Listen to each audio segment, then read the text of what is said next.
Bienvenidos a la clase de Química Orgánica y Bioquímica. Mi nombre es Alberto Figueroa y vamos a desarrollar los conceptos fundamentales. Este primer capítulo nos va a mostrar la importancia que tiene los átomos como unidad fundamental de la materia. Es en ello que se van a producir una serie de acciones que traducirán más adelante a las moléculas y a la propia materia en términos de sus propiedades. No nos olvidemos que una molécula está constituida por dos o más átomos que pueden ser de un mismo elemento o de diferentes elementos. Es el caso de la formación del agua. Y el agua nosotros vamos a encontrarlo en la naturaleza, en los ríos, en los mares, en los lagos. Pero no solamente a ese nivel, podemos hablar también de que el aire está constituido por otros gases como son el oxígeno, el nitrógeno, el dióxido de carbono, entre otros. Vamos a seguir lo que son los modelos atómicos. Vamos a intentar hacer una serie cronológica de cómo ha ido evolucionando el concepto de los átomos. Inicialmente, los átomos o la palabra átomo fueron acuñados por los griegos Leucipo y Demócrito. Ellos indicaban que los átomos se considerarían como lo más pequeño en la materia, aquello que ya no es posible experimentar mayor división. Esta idea que tuvieron estos atomistas griegos no pudo prosperar hasta muchos años después, 1808, donde Dalton retoma nuevamente estas inquietudes de estos griegos y los traduce en una serie de enunciados de ciertas características que pueden tener los átomos. La primera dice que la materia está formada por partículas muy pequeñas, los cuales no pueden ser vistos de manera directa, denominando a estos átomos. Evidentemente, los átomos no los podemos ver de manera directa. Los átomos de un elemento son idénticos en todas sus propiedades, incluyendo su peso. Esto también hace referencia a que si tomamos un átomo de oxígeno y un átomo de nitrógeno, estos no son iguales, son diferentes elementos, por lo tanto sus átomos también son diferentes. Sin embargo, si tomamos átomos de oxígeno y otro átomo de oxígeno y los comparamos, ahí vamos a encontrar que estos sí son idénticos. Entonces, diferentes elementos están formados por diferentes átomos. Los compuestos químicos se forman en la combinación de átomos de dos o más elementos en los cuales se realiza una suerte de proporción numérica simple. A la hora de dar origen, mediante la combinación de los elementos, a ciertas moléculas, ciertos compuestos, estos sí evidentemente los hacen en proporciones numéricas simples. Es el caso de los anhídridos que puede generar el cloro, el nitrógeno, entre otros. Los átomos son indivisibles y conservan sus características durante las reacciones químicas. Hoy en día sabemos que los átomos se pueden dividir, experimentan algún tipo de fraccionamiento, pierden electrones, ganan electrones, pero además, después de la reacción química, sus propiedades cambian, ya no son las mismas. Por lo tanto, este postulado que nos hace Dalton ya no es correcto. En cualquier reacción química, los átomos se combinan en proporciones numéricas simples. Esto, sustentando un poco en lo que es la estequiometría, vamos a encontrar que sí existe una proporción numérica simple en términos de su combinación. Posteriormente, Thomson complementa a las ideas anteriormente indicadas, pero la diferencia de Thomson nos encontramos en 1897, está a partir de presentar una forma que sería, digamos, una propuesta de un átomo propiamente.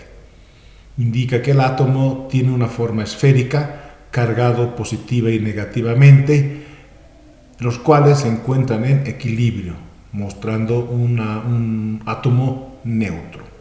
Entonces, para Thomson muestra que los átomos tienen una forma esférica. Sin embargo, esta ponencia acerca de la forma como tuviera el átomo fueron cuestionados por otros investigadores. Es el caso de Rutherford. Rutherford, que vemos acá al investigador, al atomista, considera que el átomo propuesto por Thomson no era el adecuado.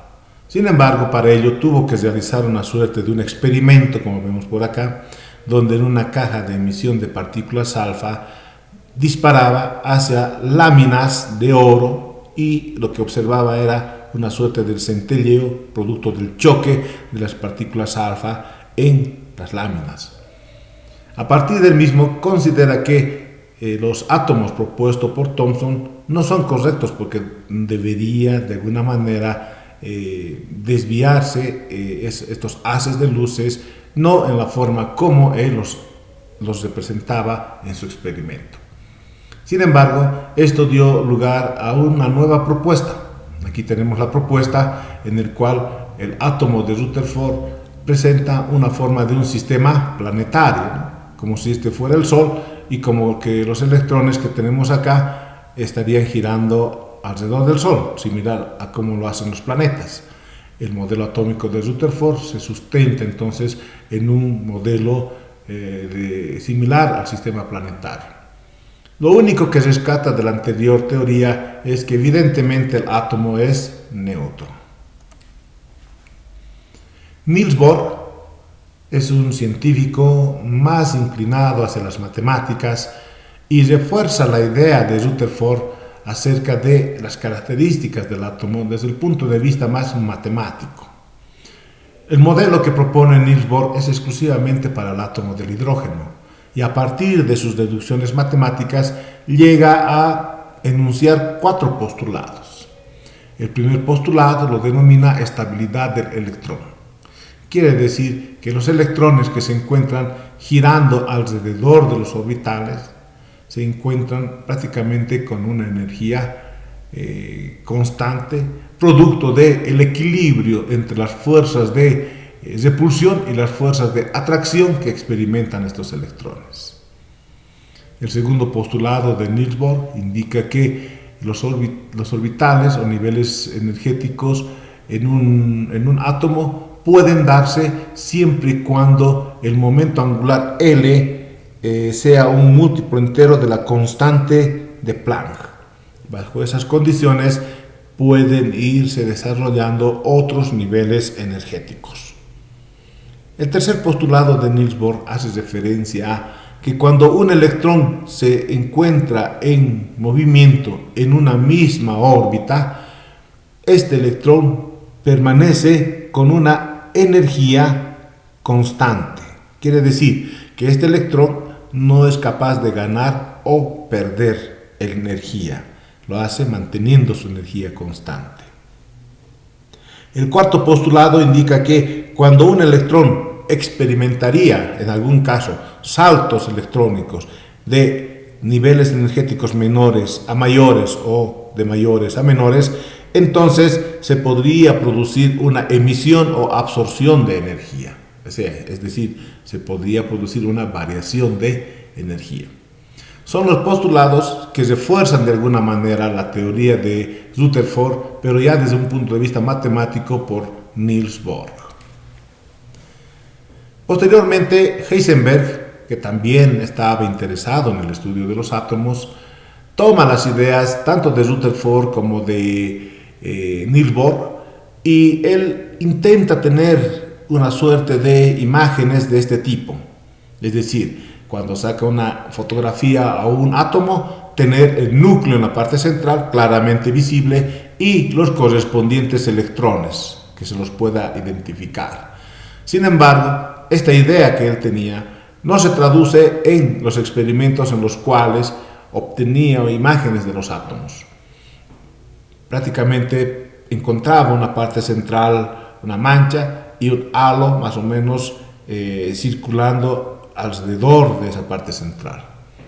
Después de varios análisis, considera Heisenberg que esta parte central correspondía prácticamente al núcleo del átomo. y esta otra región donde se encuentra también una mancha correspondía prácticamente a los electrones que se encuentran girando alrededor del núcleo a grandes velocidades. Lo que quiere decir que Heisenberg plantea la idea que no es posible indicar de manera exacta, precisa, el lugar donde se encuentra un electrón. Por lo tanto, a esta región denomina REMP. ¿Qué quiere decir REMP? Es la región de espacio energético de mayor probabilidad de encontrar un electrón. Entonces, y no es un orbital, una órbita donde se encuentra el electrón de manera precisa, sino es una región donde pudiéramos encontrar a los electrones. Por lo tanto, toda esta idea se traduce en el principio de incertidumbre de Heisenberg. Incertidumbre porque no tiene la certeza de decir exactamente en un determinado momento, en un determinado tiempo, dónde se encuentra el electrón. Esto por las grandes velocidades las cuales asumen los electrones. Esta es una imagen muy interesante que nos hace recuerdo a varios investigadores. Uno de ellos que participó dentro de este campo fue Albert Einstein con sus aportes acerca de la energía, la relación masa. Tenemos a Niels Bohr, tenemos a Rutherford, quienes fueron los primeros atomistas que proporcionaron bastante información dentro de esta área. Actualmente podemos decir que el átomo está constituido prácticamente por un núcleo y por una envoltura. Son dos partes las que tiene el átomo, el núcleo y la envoltura. El núcleo tiene ciertos constituyentes como son los protones y los neutrones, y la envoltura son los electrones, los cuales se encuentran girando a elevadas velocidades. Si hablamos de lo que corresponde al núcleo, podemos decir que el 99.99% del peso se encuentra concentrado en el núcleo, haciendo referencia al peso total del átomo, lo que quiere decir que es mínima, es prácticamente 0.01% el peso que se encuentra en la envoltura. En el núcleo vamos a encontrar al protón, y los protones tienen una masa de 1.6735 por 10 a la menos 24 gramos. Si hacemos una comparación con la masa del electrón, vamos a decir que los protones tienen 1840 veces más peso que la masa del electrón. Los protones adquieren una carga eléctrica positiva. El otro constituyente que se encuentra en el núcleo son los neutrones, que tienen una suerte de 1838 veces mayor peso respecto al peso del electrón. Y si comparamos el peso del neutrón respecto a los protones, vamos a decir que es 1.00014 veces la masa del neutrón respecto al protón. Prácticamente son similares las masas tanto del neutrón y del protón. El neutrón también se denomina barión. Son partículas que están formadas por 3 quarks que cuando están fuera del núcleo tienen una vida media de 15 minutos. Son estructuras prácticamente inestables. Su estabilidad lo logran cuando estos constituyentes se encuentran al interior del núcleo. Bajo esta idea, pudiéramos ya desarrollar algunos otros conceptos muy importantes en la química. Aquello que viene a ser el número atómico, Z. El número atómico que se representa con la Z mayúscula, representa el número de protones o el número de electrones, cualquiera de los dos. No nos olvidemos que el átomo siempre es neutro. Los electrones tienen carga negativa, los protones tienen carga positiva, por lo tanto deben encontrarse en una misma cantidad. También este número atómico permite clasificar a los elementos dentro de lo que es una tabla periódica, por un determinado orden. ¿Y cuál es el orden? Su número atómico. El número de masa que se representa con una A mayúscula representa la suma de los protones y los neutrones, ¿no es cierto? Es la suma de protones y neutrones. Por lo tanto, el valor del número de masa en una determinada composición, yo que sé, correspondiente a un elemento, siempre va a ser mayor respecto al número atómico.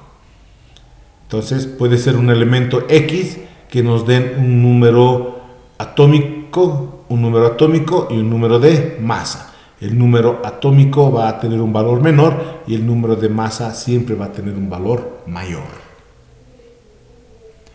Los isótopos se forman siempre y cuando presentan ciertas características, los cuales serán que presentan igual número atómico pero diferente número de masa. Entonces los isótopos bajo estas características presentan una igualdad en términos de lo que sería el número atómico, como vemos acá, pero el número de masa varía. Aquí tenemos el ejemplo que corresponde a los isótopos del hidrógeno, los cuales serán el hidrógeno propiamente, el deuterio y el tritio. Entonces el hidrógeno tiene un número atómico de 1 y un número de masa de 1. Ya podemos interpretar que el hidrógeno tiene un electrón girando alrededor del núcleo y en el núcleo tiene un protón. El deuterio tiene un electrón girando alrededor del núcleo y en el núcleo tiene un protón, pero en total en el núcleo hay dos constituyentes. El segundo vendría a ser el neutrón. En el tritio vamos a identificar que tenemos un electrón girando alrededor del núcleo y en el núcleo tenemos un protón, pero además tenemos dos neutrones. Entonces ellos constituyen los isótopos del hidrógeno. También existen los isótopos del carbono, donde tenemos carbono 12, carbono 13, carbono 14. El número atómico en todos los casos es 6 y el número de masa varía. Y la variación está fundamentalmente en términos de la cantidad de neutrones. Los isóbaros son aquellos que tienen igual número de masa pero diferente número atómico. Es un poco lo opuesto a los isótopos. Y aquí tenemos ejemplos entre el sodio y el magnesio, que vendrían a ser isóbaros, que presentan el mismo número de masa pero diferente número atómico.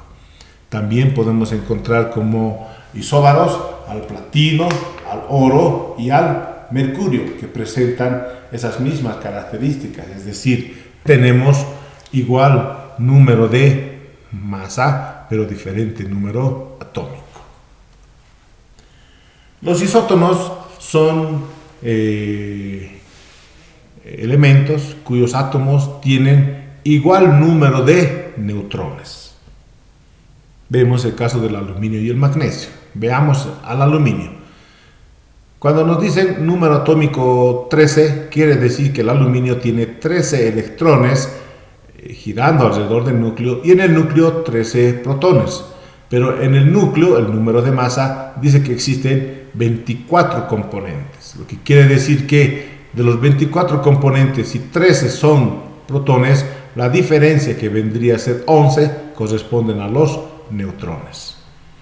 El magnesio tiene, girando alrededor del núcleo, 12 electrones y en el núcleo tiene 12 protones, pero en total en el núcleo, número de masa, tiene 23 constituyentes, de los cuales 12 son protones. La diferencia 11 correspondería a los neutrones. Entonces, tanto el aluminio como el magnesio tienen 11 neutrones, por lo tanto se denominan isótonos.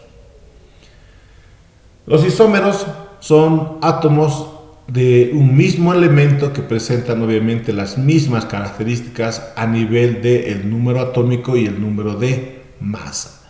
Entonces, prácticamente los elementos tienen un comportamiento denominado isómeros a nivel de sus átomos. Bien, la envoltura. Habíamos indicado que la envoltura prácticamente tiene un 0.01% en términos de su peso. Es un peso muy liviano, pero lo importante es que en esta envoltura se encuentran girando a grandes velocidades, formando una suerte de nebulosa, los electrones. Y los electrones son tan importantes porque son los que participan en las reacciones químicas, son los que forman los enlaces químicos, etc. A ese nivel, fundamentalmente a los del último nivel energético, son los que van a interactuar de manera activa, de manera más dinámica en la estructura atómica. La masa del electrón vamos por los 9.108 por 10 a la menos 28 gramos. Fíjense que es una masa muy pequeña. Y comparando con la masa del protón, tenemos una relación de 1840 veces menor. La masa del electrón es menor en 1840 veces respecto a la masa del protón. Los electrones prácticamente tienen el mismo número en el átomo respecto a los protones. Ambos deben ser en una misma cantidad, bajo el principio que el átomo siempre es neutro. Los electrones pueden ser distribuidos en diferentes niveles energéticos. Los niveles energéticos normalmente son 7. K, L, M, N, O, P, Q. Son 7 los niveles energéticos, los cuales también numéricamente se los representa como 1, 2, 3, 4, 5, 6 y 7. Cada uno de estos niveles energéticos tiene la capacidad de aceptar un número de electrones como máximo. K acepta máximo 2 electrones, L acepta máximo 8 electrones, M acepta máximo 18 electrones, N 32 electrones, O 32, P 18 y Q 8 electrones. Los electrones que poseen menor cantidad de energía son los que se encuentran más cerca al núcleo, y los que se encuentran con mayor cantidad de energía son los que se encuentran más distantes del núcleo. Cada uno de estos niveles energéticos está constituido a su vez por subniveles energéticos, y los subniveles energéticos son 4: S, P, D, F. Estos subniveles energéticos son los que constituyen a los niveles energéticos. El subnivel energético, también llamado orbital S, sharp, ¿no es cierto?, acepta como máximo 2 electrones. Acá podemos ver 2 electrones.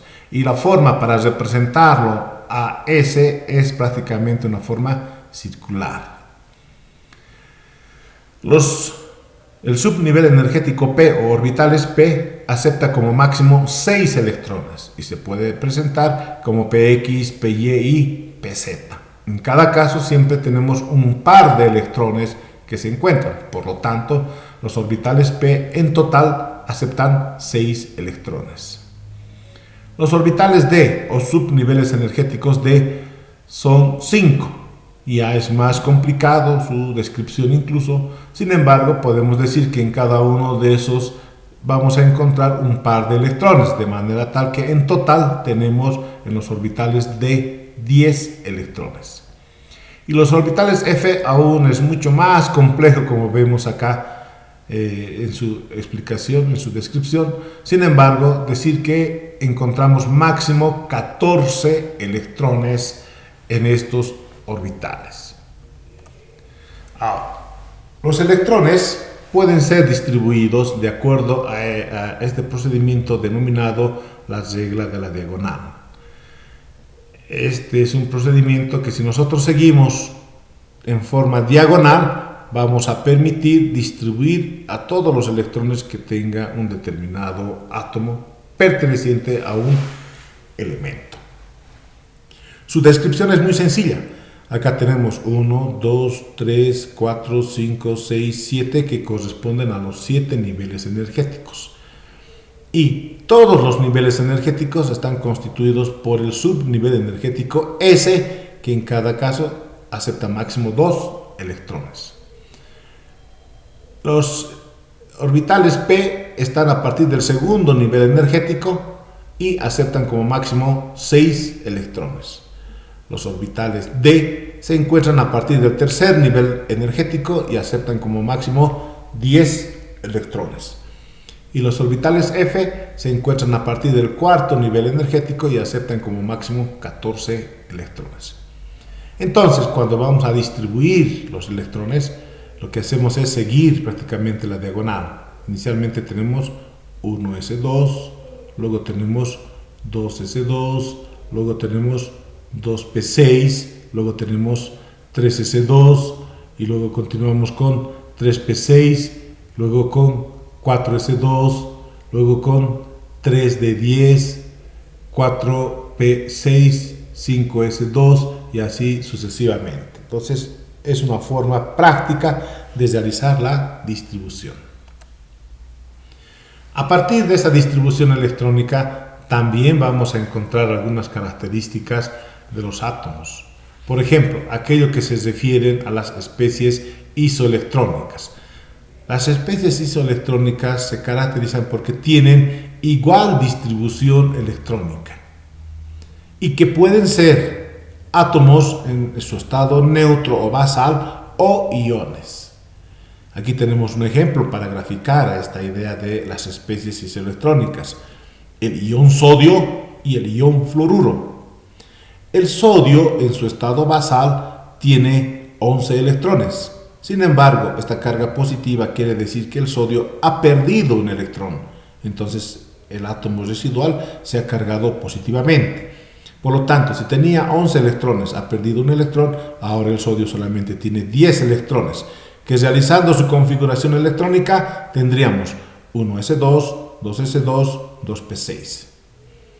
En el caso del flúor, en su estado basal tiene 9 electrones, pero el flúor ha ganado un electrón, por eso tiene una carga negativa. Entonces 9 más 1 ahora tiene 10 electrones. Y si hacemos su distribución electrónica es similar al del ion sodio. Por lo tanto, el flúor y el sodio son considerados especies isoelectrónicas. El átomo paramagnético es cuando la configuración electrónica termina prácticamente en electrones desapareados. Aquí vemos el caso del aluminio 13. El aluminio tiene 13 electrones, los cuales distribuidos en la configuración electrónica termina en electrones desapareados. Por lo tanto, les da propiedades paramagnéticas. El átomo diamagnético es cuando la configuración electrónica termina en electrones pareados, en este caso 2. Es el caso del calcio, que tiene 20 electrones, que realizando la configuración electrónica justamente termina en electrones pares. Si hablamos un poco de la tabla periódica, vamos a ver que existen regiones características fácilmente identificables en la tabla periódica. Esta región vamos a encontrar los metales, los monovalentes y los divalentes, ¿no? Entonces aquí se encuentran los metales. En esta otra región, aquello que está pintado de verde, son los no metales. Los no metales. Esto corresponde a los gases nobles. Todos los elementos quieren ser similar a estos gases nobles. ¿Y similar en qué sentido?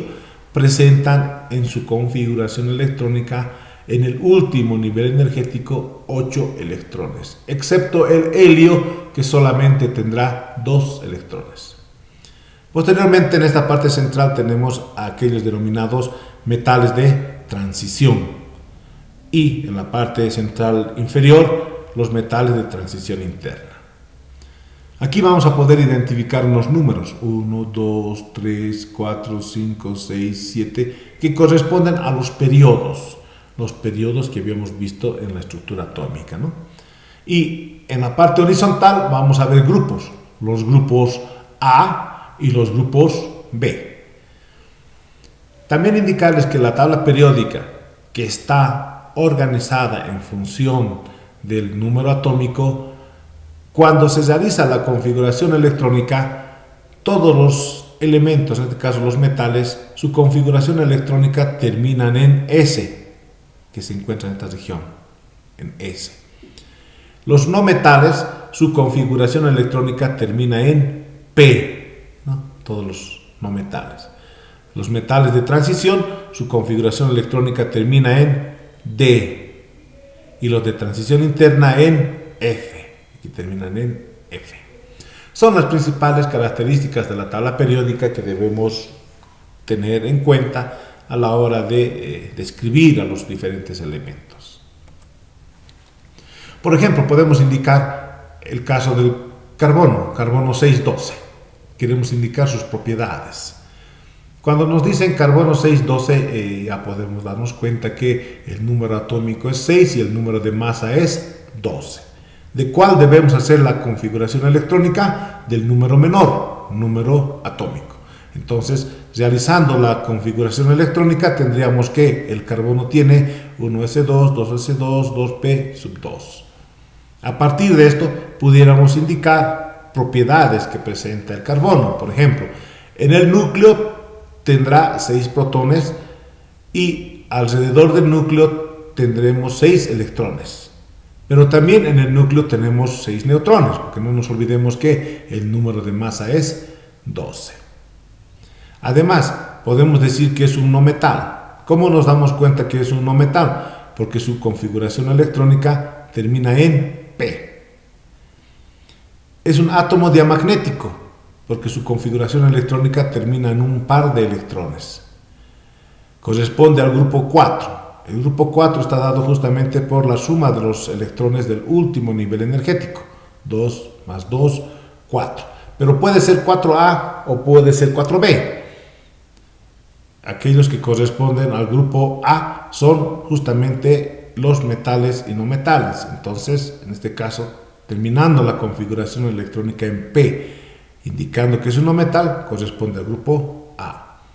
El periodo es 2. Evidentemente, tenemos que el periodo del carbono va a estar en 2.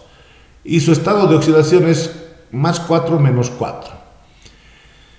Siempre los elementos buscan a tener en su último nivel energético 8 electrones. En el caso del carbono solamente tiene 4.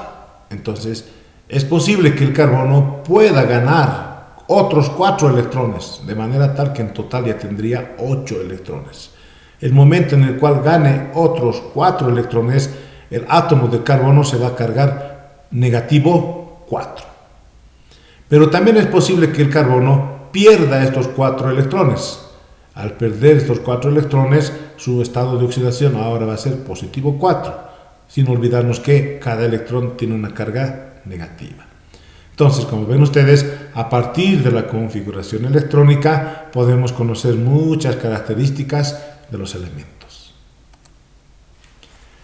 Los números cuánticos son una suerte de descripción de los electrones que están girando alrededor del núcleo. Los números cuánticos son 4. Número cuántico principal, número cuántico secundario, número cuántico magnético y número cuántico spin. Cada uno de ellos describe algo. Por ejemplo, el número cuántico principal hace referencia al nivel energético donde se encuentra el electrón. Nosotros sabemos que los niveles energéticos son 7, que numéricamente se los representa en valores del 1 al 7. El número cuántico secundario o el subnivel energético representa el subnivel energético, que eran 4. ¿Se acuerdan que eran S, P, D y F? Su representación numérica va a ser 0, 1, 2, 3. S, 0, P, 1, D, 2, F, 3. Entonces, donde se encuentre en qué subnivel energético, se los va a representar de esta manera numérica. El número cuántico magnético nos indica la orientación que tiene el electrón. Y la definición de esa orientación va a estar a partir del número cuántico secundario, que es L. Entonces tenemos menos L, 0 más L. Si L vale 0, entonces acá va a ser 0, 0. Si L vale 1, entonces tendremos menos 1, 0 más 1. Si L vale 2, entonces tendremos menos 2, menos 1, 0, más 1, más 2. Y así sucesivamente. El número cuántico spin nos indica la rotación que tiene un electrón, que puede ser en sentido positivo o puede ser en sentido negativo, una rotación sobre su propio eje. De manera tal que no es posible encontrar electrones en un átomo que tengan los 4 números cuánticos iguales. Siempre, por lo menos, en uno de ellos difiere. Por ejemplo, si nosotros quisiéramos mostrar los números cuánticos del carbono, de los 6 electrones que tiene el carbono, tendríamos acá los números de electrones 1, 2, 3, 4, 5, 6. Los 2 primeros electrones se encuentran en el nivel energético 1, subnivel energético S, que se representa con 0. El número cuántico magnético también va a ser 0. Un electrón va a tener una rotación positiva y el otro electrón una rotación negativa.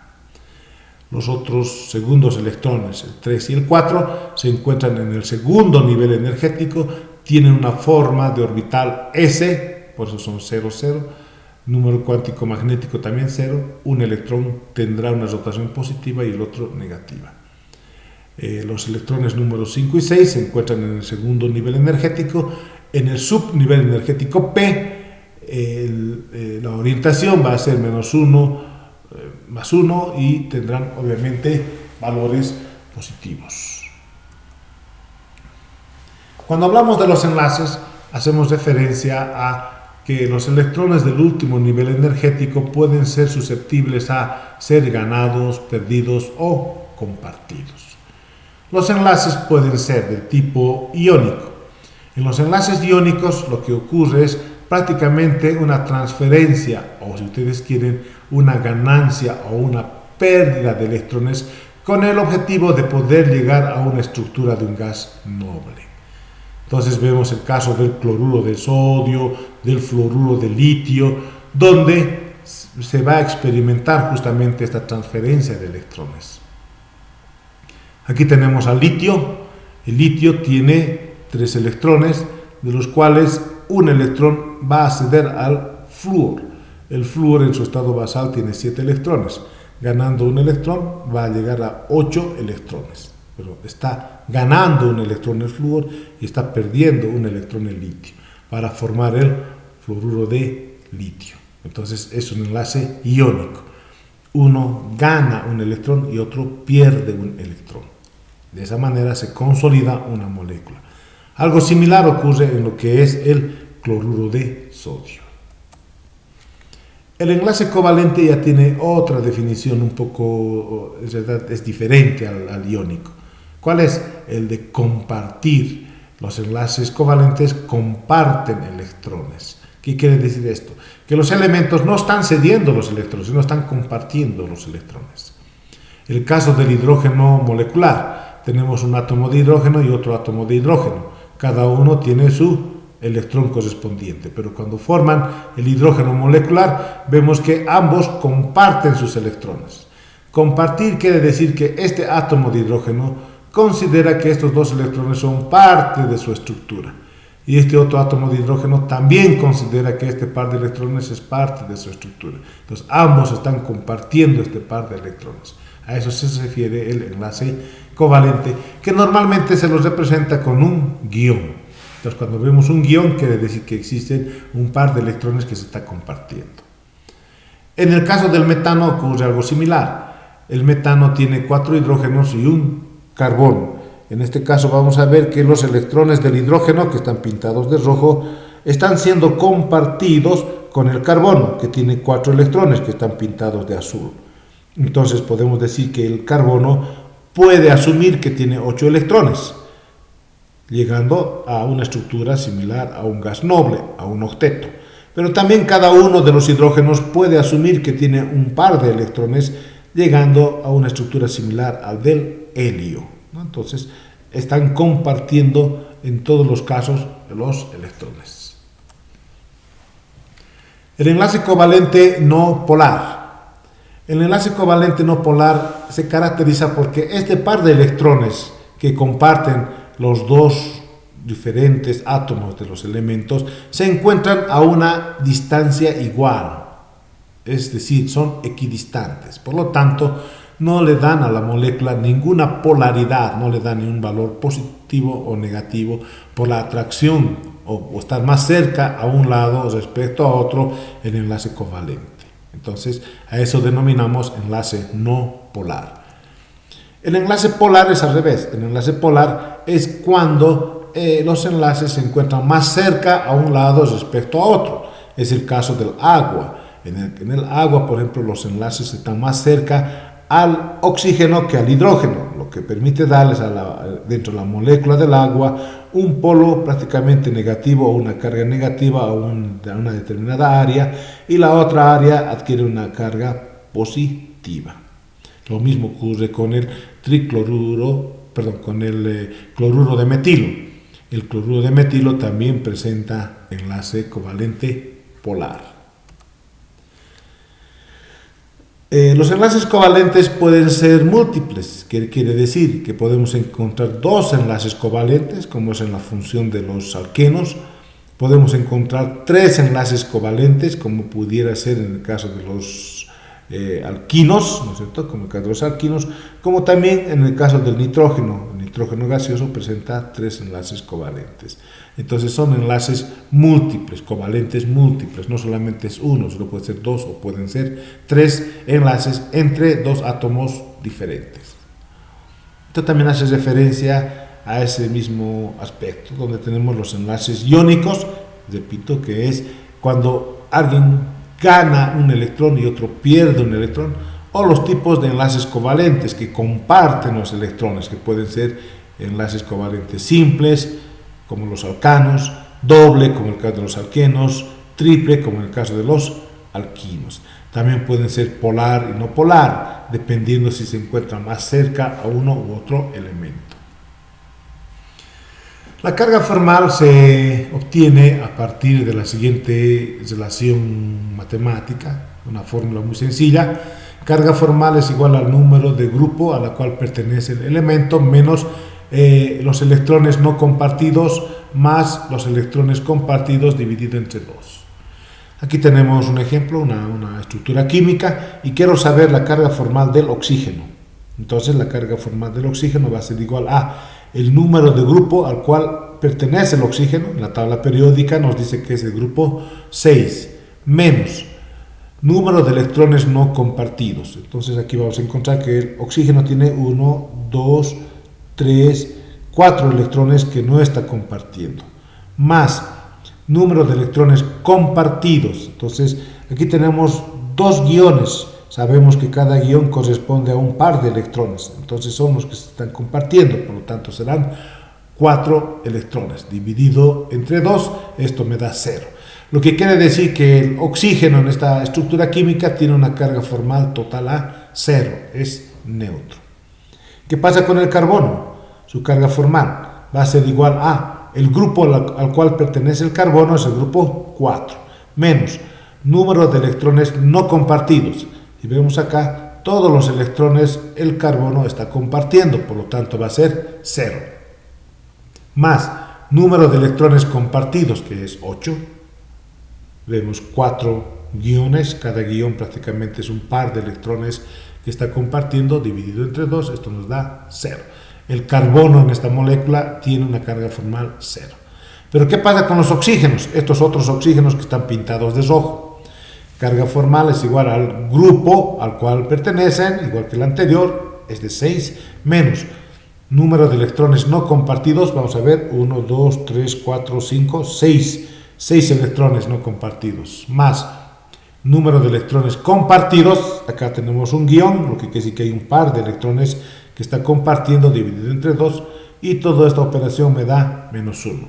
Quiere decir que en esta estructura estos dos oxígenos adquieren un valor, una carga negativa dentro de la estructura. Este es otro ejemplo de determinación de la carga formal de los hidrógenos y del carbono en el metano. Entonces acá tenemos la estructura del metano. Carga formal para el hidrógeno va a ser igual al número de grupo al cual se encuentra el hidrógeno, corresponde al grupo 1, menos electrones no compartidos. En este caso todos los electrones están siendo compartidos, por lo tanto va a ser 0, más electrones compartidos. Acá vemos un par de electrones que está compartiendo este hidrógeno, entonces va a ser 2 dividido entre 2, esto nos da 0. Es decir que los átomos de hidrógeno en el metano son neutros. En el caso del carbono, este se encuentra en el grupo número 4, menos número de electrones no compartidos va a ser 0, porque todos sus electrones están siendo compartidos, más electrones compartidos, que en total vienen a ser los 8, dividido entre 2, nos da una carga formal de 0. El metano, entonces, tiene carga formal de 0 a nivel de carbono y el hidrógeno. La fórmula empírica es un procedimiento muy utilizado en la química orgánica que se obtiene como resultado de los análisis químicos. Lo que se hace con la fórmula química es tratar de deducir cuál es la estructura química mínima que tiene un determinado compuesto. Y esto se basa a partir de los porcentajes que tienen cada uno de los elementos que hacen a la estructura química. El ejemplo nos dice que tenemos 40% de carbono, 6.67% de hidrógeno y 53.33% de oxígeno. Queremos saber su fórmula empírica. Para determinar la fórmula empírica, que es la fórmula mínima, la básica, que tendría como estructura un determinado compuesto, se hace de la siguiente manera. Se habla un poco del porcentaje. Decimos para el caso del carbono que el porcentaje es 40. Entonces tenemos 40 y dividimos entre su peso atómico, 12. 40 entre 12 me da 3.33. En el caso del hidrógeno tenemos una abundancia de 6.67%.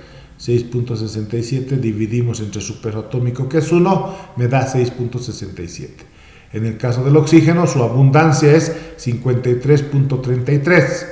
Ese valor de abundancia dividimos entre su peso atómico del oxígeno, 16, y me da 3.33.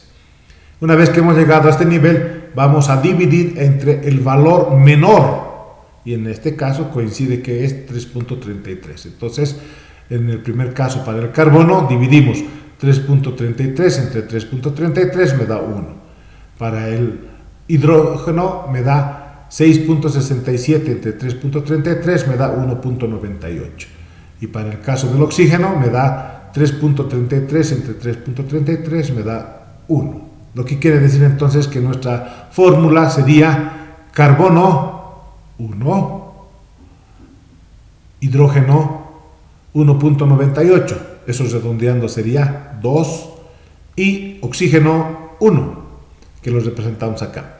A esto denominamos la fórmula empírica, es la estructura mínima que puede tener un determinado compuesto. Pero a esta estructura mínima pudiéramos multiplicar por n. N sería un valor que nos permitiría posteriormente tener ya no una fórmula empírica básica, sino una fórmula real. Por ejemplo, si el peso molecular fuera 60 del compuesto que se ha analizado, quisiéramos determinar cuál es el compuesto orgánico. Aquí tenemos la fórmula empírica. Su peso molecular de la fórmula empírica es 30. Si sacamos los pesos atómicos y sumamos, nos da 30. Si multiplicamos por 2 me da 60, lo que quiere decir que n vale 2. Entonces, lo que hacemos es a esta fórmula empírica multiplicamos por 2 y tenemos carbono 1 por 2, 2. Hidrógenos 2 por 2, 4. Oxígenos 1 por 2, 2. Esta vendría a ser la fórmula real, el cual puede corresponder a esta estructura que corresponde al ácido acético. Los isómeros se presentan con mucha frecuencia en la química orgánica. Se definen los isómeros como que son compuestos que tienen la misma composición pero diferente disposición. Esta fórmula, carbono 4, hidrógeno 10, presenta isómeros. Uno de ellos puede ser el N-butano, acá está su estructura química, donde vamos a encontrar 4 carbonos y 10 hidrógenos. Pero también el 2-metilpropano tiene la misma estructura, tiene 4 carbonos y 10 hidrógenos, lo que quiere decir que esta fórmula, carbono 4, hidrógeno 10, presenta 2 isómeros. Tiene la misma composición, pero en su disposición espacial son diferentes, por lo tanto esto da origen a 2 compuestos diferentes. Los estereoisómeros están en función de la orientación donde se encuentran algunos grupos dentro de la estructura orgánica. Por ejemplo, acá tenemos que 2 átomos de carbono presentan un doble enlace y un otro enlace se encuentran sustituidos por radicales metil, pero la orientación de estos se encuentran en un solo sentido. A eso se denomina cis. Cuando la sustitución es en sentido opuesto, como vemos en este caso, entonces sería estos estereoisómeros del tipo trans, ¿no? Serían trans. Entonces, cis es cuando tenemos una sustitución en un solo sentido y trans cuando tenemos una sustitución en sentido opuesto.